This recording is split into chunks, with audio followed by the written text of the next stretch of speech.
नमस्कार, prime time देख रहे हैं आप। आपके साथ मैं हूं लावनी श्रीवास्तव। तो पूर्व की केंद्रीय सरकारों की कार्यशैली के विपरीत केंद्रीय कानून मंत्रालय मुस्लिम युवाओं को लेकर चिंतित है। उसकी परेशानी की वजह उन पर मुकदमा या संदिग्ध आतंकी होना है, जिसकी वजह से वो जेल की सलाखों में कैद हो जाते हैं। इसके लिए लॉ कमीशन मुस्लिम युवकों के इस तरह के अरेस्ट करने के खिलाफ क्रिमिनल प्रोसीजर में बदलाव की तैयारी कर रहा है। इसके जरिए उनकी जमानत और अभियोजन में होने वाली गड़बड़ियों को दूर किया जाएगा। केंद्र सरकार की यह पहल अपनी जगह ठीक हो सकती है, लेकिन हिंदू आतंकवाद के आरोपों में जेल की सलाखों के पीछे कैद साध्वी प्रज्ञा की सुध सरकार आखिर कब लेगी? क्यों नहीं उन हिंदू लड़कों की तरफ भी ध्यान दिया जाता है जो बेवजह फंसाए जाते हैं, जो बेवजह सलाखों के पीछे हैं? क्या उनके लिए ये क्रिमिनल प्रोविजन नहीं होना चाहिए? क्या सिर्फ ये एक समुदाय विशेष के तुष्टीकरण की राजनीति नहीं है? इसी पर खासतौर से प्राइम टाइम में आज बात करेंगे। गौड़ा के मुस्लिम प्रेम पर खासतौर से आप सभी से जानकारी भी साझा करेंगे।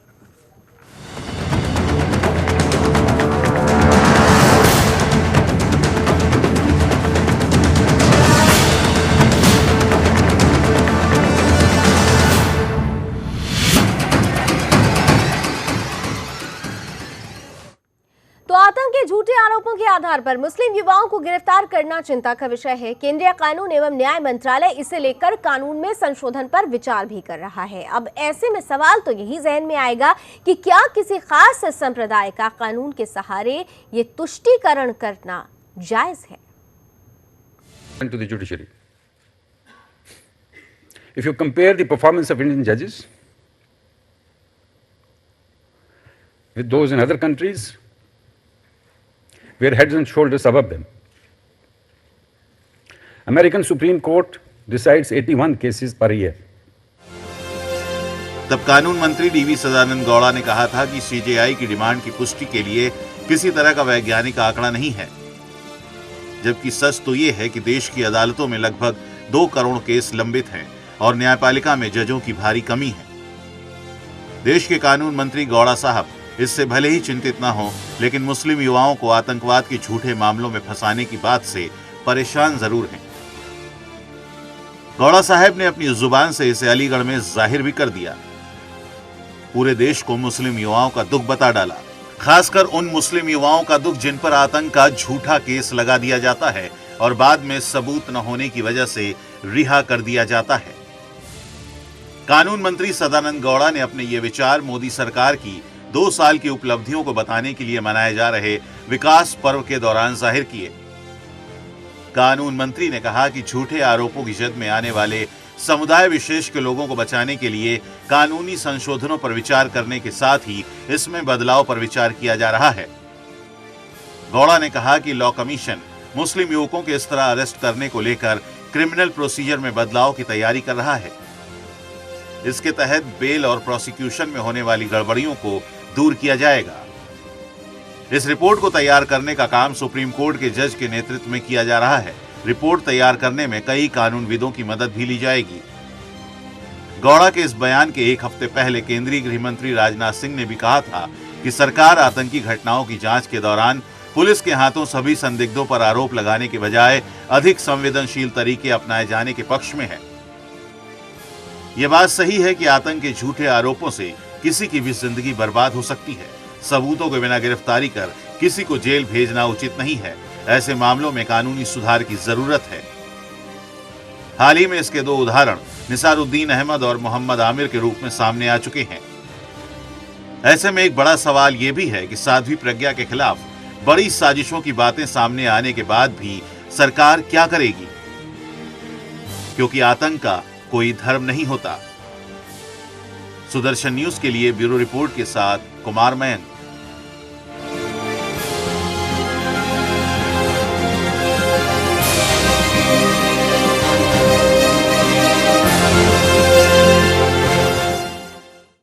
तो सवाल यही जहन में आ रहा है कि क्रिमिनल प्रोसीजर में बदलाव एक समुदाय विशेष को ही ध्यान में रखकर क्यों नहीं तमाम तरीके से सभी के लिए ये क्रिमिनल प्रोसीजर में बदलाव किया जाए। इसी विषय पर बातचीत शुरू करते हैं। मेरे साथ दो खास मेहमान जुड़ चुके हैं। स्वागत करना चाहूंगी। स्टूडियो में इस वक्त मेरे साथ मौजूद हैं बीजेपी का प्रतिनिधित्व करने के लिए अर्जुन सिंह राणा जी। अर्जुन जी, बहुत बहुत स्वागत। साथ ही साथ मेरे साथ फोन लाइन पर जुड़ रही हैं सुप्रीम कोर्ट की जानी मानी एडवोकेट सुमन चौहान जी। सुमन जी, आपका भी बहुत बहुत स्वागत कर रही हूँ।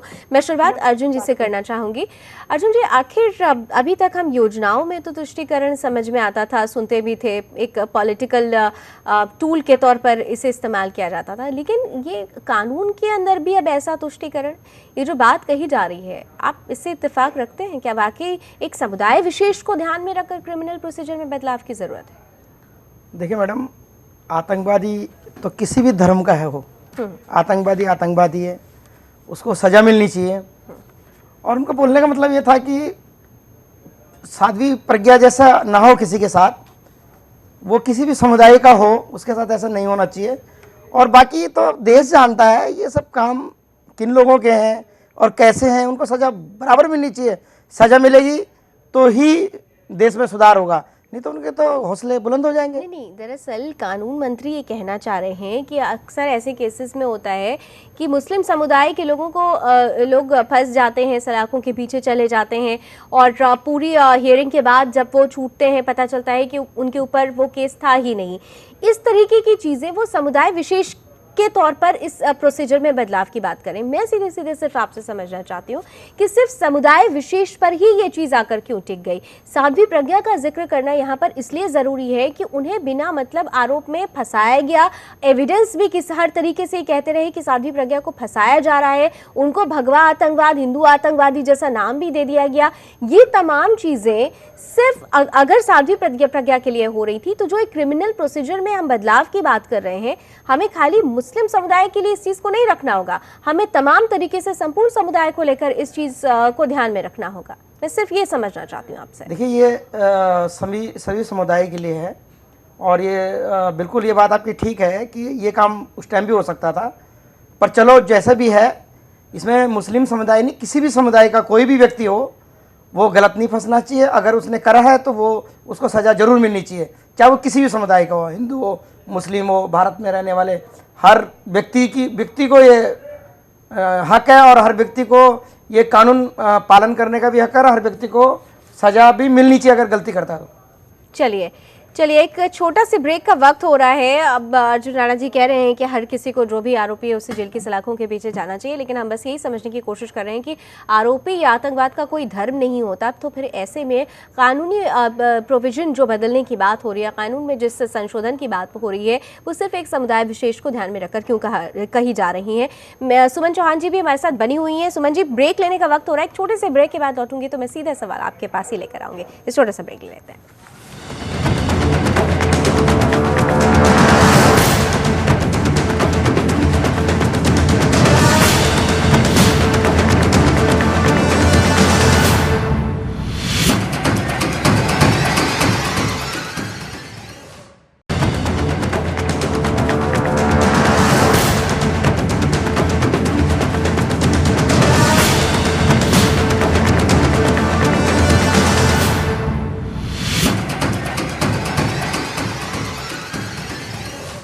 ब्रेक के बाद स्वागत है। हम आज खास तौर से बात कर रहे हैं कि आखिर क्यों क्रिमिनल प्रोविजन में बदलाव की जो बात कही जा रही है, वो एक समुदाय विशेष को ध्यान में रखकर क्यों कही जा रही है, जबकि हमारे यहाँ कहा जाता है कि कानून सबके लिए बराबर है। तो ऐसे में एक खास समुदाय को ध्यान में रखकर इस बदलाव के जरिए क्या तुष्टीकरण की राजनीति की जा रही है? मेरे साथ दो खास मेहमान बने हुए हैं। अर्जुन जी जुड़े हुए हैं बीजेपी से लगातार, और मेरे साथ सुप्रीम कोर्ट की जानी मानी एडवोकेट सुमन चौहान जी भी फोन लाइन पर मौजूद है। सुमन जी, मैं सीधे सिर्फ क्योंकि आप एडवोकेट हैं, आप चीज़ों को सही समझ रही हैं, ये जो क्रिमिनल प्रोसीजर में बदलाव की बात कही जा रही है, आपको लगता है कि बदलाव तो समझ में आता है, लेकिन एक समुदाय विशेष से जोड़कर बदलाव को करना, ये कहाँ तक जायज़ है? देखिए, जो मैं इसमें कहना चाहूँगी कि ये जो समस्या है, जो जिसके बारे में आज बात हुई है, हम ये कह सकते हैं कि मुस्लिम युवाओं की जो बात की गई है, उससे इस बात को धरातल तो जरूर मिला है। लेकिन ये कहना कि इसी के बेसिस पर हम क्रिमिनल प्रोसीजर कोड कुछ ऐसे अमेंडमेंट कर देंगे जो सिर्फ मुस्लिम युवाओं पर या मुस्लिम समुदाय के लिए बनेगा, तो ये तो संभव नहीं है। क्योंकि अगर आप भारतीय संविधान को देखेंगे तो वहाँ पर आर्टिकल 14 है जो समानता का अधिकार देता है, और आर्टिकल 14 के अगेंस्ट अगर आप किसी तरीके का कोई प्रोविजन लाना चाहते हैं या इस तरीके का कोई खास प्रोविजन किसी समुदाय विशेष के लिए करना चाहते हैं, तो सबसे पहले आपको दिखाना होगा कि वहाँ कोई रीजनेबल डिफरेंशिया है। अगर कोई रीजनेबल डिफरेंशिया कोर्ट को लगेगा तभी इस तरीके के कानूनों को मान्यता दी जाएगी। अगर लगेगा कि रीजनेबल डिफरेंशिया कुछ अवेलेबल नहीं है तो उस तरीके का अमेंडमेंट या कुछ ऐसे प्रावधान जो भी किए जाएंगे वो गैर कानूनी समझे जाएंगे, वो असंवैधानिक ही रहेंगे। सुमन जी, यहाँ पर मुझे एक चीज़ समझाइए और हमारे दर्शक भी ये चीज़ ज़रूर समझना चाहेंगे। जिस अमेंडमेंट की हम बात कर रहे हैं, जिस बेस की बात की जा रही है, ये कहा जा रहा है कि ज़्यादातर ये प्रॉब्लम मुस्लिम लड़कों के साथ या मुस्लिम समुदाय के लोगों के साथ हुई है, इसलिए हम इस अमेंडमेंट को कर रहे हैं। लेकिन साध्वी प्रज्ञा जो एक सबसे बड़ा उदाहरण है, क्यों नहीं साध्वी प्रज्ञा के टाइम में ऐसा अमेंडमेंट किसी के ध्यान में गया है कि ये भी होना चाहिए था? 8 साल उन्होंने जेल में बिता दिया और जिस तरीके से उनके साथ दुर्व्यवहार हुआ है वो 8 साल कोई वापस नहीं कर सकता। वो कैंसर से इस वक्त जूझ रही हैं और वो सब कुछ हुआ है इसी 8 साल के दौरान। बिल्कुल ठीक कह रही हैं आप। और दूसरा, नागरिक को सबसे पहले नागरिक की दृष्टि से देखा जाना चाहिए, और ये सबसे पहले ये जिम्मेदारी बनती है सरकार की कि वो धर्म के नाम पर लोगों की समस्या को ना ले।